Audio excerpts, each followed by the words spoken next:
As George walked to his next class, he could feel the sting of having done so poorly on his last test. His normally unremarkable walk down the hallway was disturbed by the horrible stench of the person walking next to him. It was as if he had bathed in raw onions. Little did George know that the boy had just passed gas and was feeling rather insecure about it.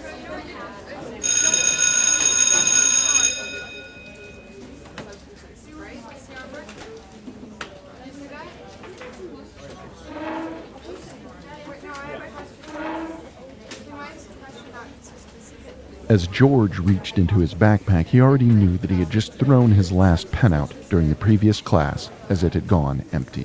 What George didn't know was that he was about to have to pee worse than he had ever needed to pee in his entire life. And, as it was a test day, the odds of getting a bathroom pass were non-existent, especially for a student who didn't have a pen. He would have to suffer through the next 45 minutes in agony until lunchtime rolled around.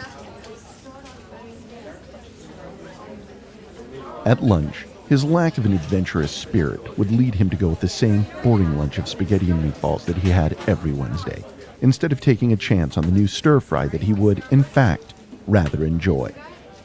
It would be that same lack of adventure that would lead George to not send in the application to the university he grew up wanting to attend, despite the fact that he would have been accepted anyway, and instead take a safer option in town and continue to live with his parents. No, George, I'm only here for you. But despite having the safety net of his parents, he would still lack the drive necessary to complete the course and end up dropping out in his junior year. After dropping out, he would take the assistant manager position in his father's hardware store, a job he swore he would never take, and end up marrying Janet, the first woman who ever agreed to go on a date with him. Although George wouldn't realize that Janet was just on the rebound from a long-term relationship and wasn't in the right place to begin dating just yet. The marriage would last only 3 years and leave George broken and alone. He would, however, eventually find love in the form of Karen, a sales representative from a company that produced a line of hammers that was sold in his family's store. This love affair, however, would be short-lived, as George would die of a massive heart attack during his first year of marriage to Karen. The resulting legal battle over his estate between Karen, his 3 children, and 3 ex-wives would eventually destroy the business his grandfather had built and passed down to his father, who passed it down to him, ultimately leaving his legacy one of perpetual disappointment.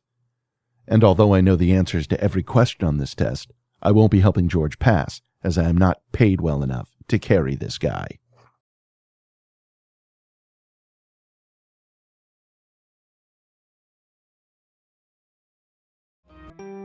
Oh no.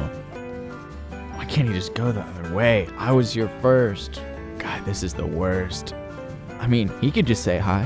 Why does it have to be me? Why do I have to be the first person to say something?